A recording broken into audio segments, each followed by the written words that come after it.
Hi, Sasha Crow here. I want to show you a hack for something that I think gets in the way of most of us at some time or another who do soldering, and that's when our tips burn out.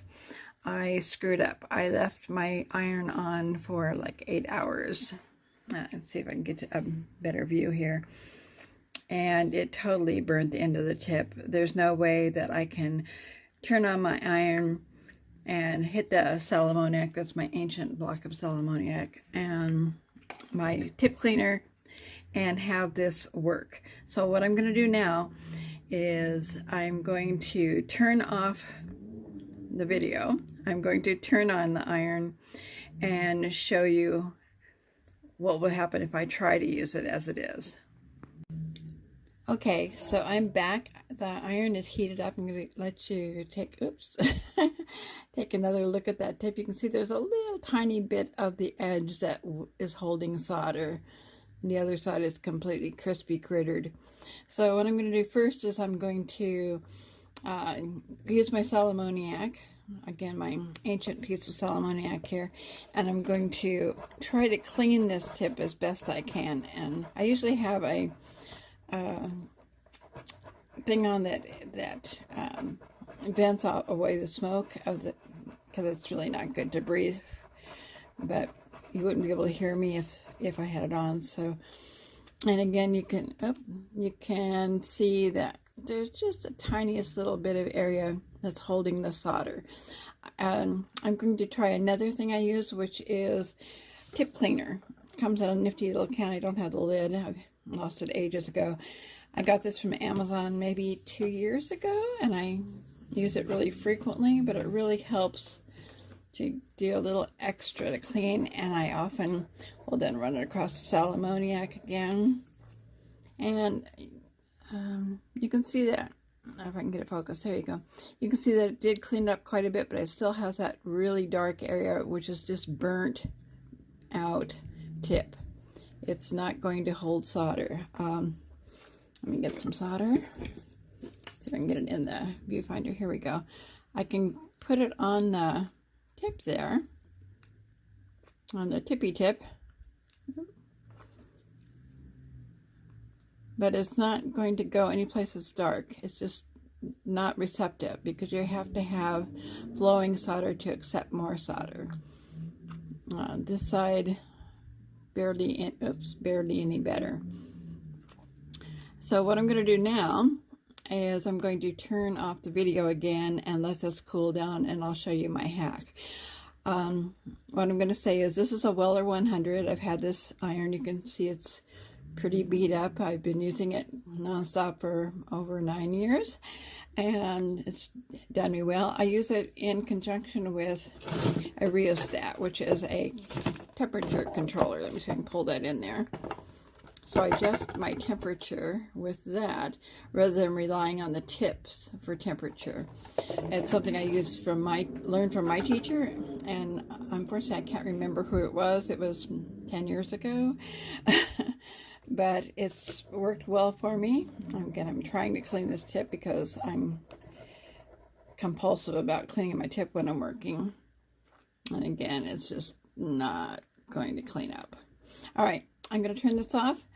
I'm going to let this cool down, and I'll come back and I'll show you my hack for making this tip usable again.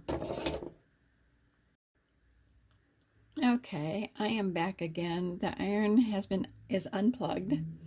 It's pretty cool. I haven't cooled it completely, but I would advise that you make sure that it's completely cooled. I've been working with hot tips for so many years that I take a few risks because I know I'm usually pretty good about avoiding the consequences. So again, I'm going to tell you this is a Weller 100 iron. The tips are supposed to be will conduct a certain temperature each tip. I don't bother with that. I use a temperature controller. It's a rheostat. I up it or down, nudge the temp up or down depending on the solder I'm using, the effect I want. If I want it hotter, so it's a little runnier, if I'm putting down a thin base coat, or if it's thicker, if I want something to build up or hold its shape. So I don't know if this hack works with other irons and their tips. This is official Weller replacement tip, but I discovered it works for this particular iron. I'm not advising you to do it. I'm just letting you know that it works for me. If you do it and it doesn't work for you, don't complain, because again, we all each have our own magic, I guess. So again, this is the really burnout tip. It's grody. It's not going to work. What I do is what I've heard you're not supposed to do, but I will take a good file and get all that crap off there. Crap is the official term for all this burnt on stuff.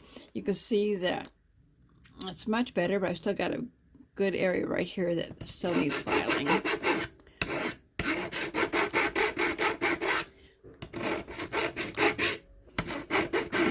I'm gonna do the sides too, because if you're gonna get your tip loaded with solder, if you're needing a large amount at some point, you want it to be able to roll around the whole tip. That's some pretty deep burning I've got in there. Don't leave your iron on for 8 hours. Bad idea. Oops, I should move that pendant out of the way.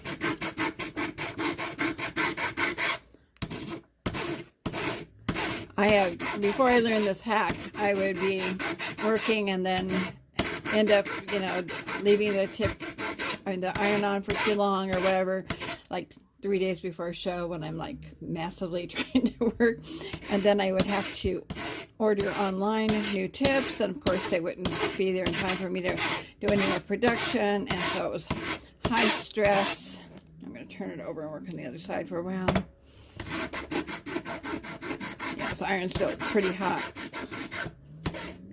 It doesn't affect my ability to fix it. It means that I've got to be careful not to touch it. And I'm using a pretty coarse file right now. I'm going to switch to a fine diamond file in a minute. But right now, I really want a file that's going to do the work and get that crud off of there. And it's got some pretty deep crud. You can see it on the paper beneath. It's not silver. It is dark crud, burnt. It's not a very lengthy process, but you want to be pretty thorough about it. You want to get down to where it's clean metal, because if you don't, you're going to end up with the same problem after not too long.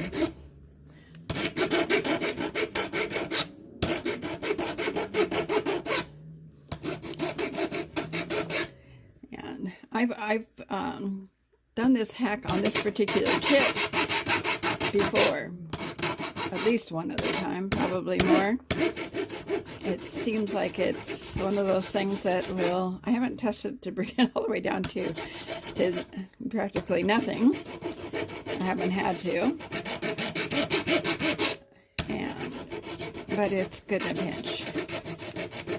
And sorry this is taking so long, but it's taking so long. Okay, almost there. That looks pretty good. Side now. And the other side. Sorry, it's a really annoying noise, isn't it? Because you aren't sitting in my studio here with me. Can appreciate the functionality of the noise it's making. So another little bit of a crease of area that's burned here. I really want to get that off. And you can go further up too. It's just that I'm not really all that interested in making sure the whole iron is, the tip is shiny. I don't never pull solder up that high. I usually basically use from maybe there down. Okay, let's see this side. This side's good. All right, so now I'm going to again, I'm going to use my diamond file. Let me let you take a look at this. If I can hold it still and get it focused, you might be able to see my file marks, because a rough file does leave indentations. See if I can pull the light down over closer. But most of that dark stuff is gone, the burnt crap. crap. Okay, so now I want to smooth it out a bit. And this is a really a pretty fine file. You could probably use fine sandpaper. I don't get it satin smooth. You know, this seems, using this alone seems to be good enough. If you want to get obsessive about it, it might even work better if you use successively finer grits of sandpaper afterwards. But not my thing. The tip too, is the end is really important to get. It wasn't really burnt, so I didn't file it with a heavy file. Okay. Again, I'm just trying to even it out a bit. So what we have now, I'm going to try to get in here with the light, and my hair is getting in my mouth. Okay. It's just definitely much better than it was. On this side looks like it'd be pretty good. I might switch that to be, or is that my, yeah, that's the side I use. So this is going to be good. I'm going to now stop videoing, and I'm going to plug my iron back in and let it heat up, and I'll show you how it works. Okay, so it's the next day. It was a little too dark last night when I got in from an appointment I had. So my iron has been sitting here heating. The tip, where's the tip? The tip isn't as bright as it was right after being filed last night, but it's still got much cleaner. So I'm going to go ahead and use my sal ammoniac. Again, here's my ancient block of sal ammoniac. I'm not sure if you can see it. There it is. And again, I usually have a fume remover running, but it's really noisy and you wouldn't be able to hear me, so I'm going to clean that really well with the sal ammoniac. And that's not doing it, so now I'm going to use a tip cleaner. I don't usually do this while holding it, but I'm using a makeshift, ouch, the tin's heating up. A makeshift, whatever it's called, to hold the, I have my phone sitting in a jar of paintbrushes. So you can see here that the tip has a lot of brightness to it. Again, I'm going to run it over the sal ammoniac just to clean it some more.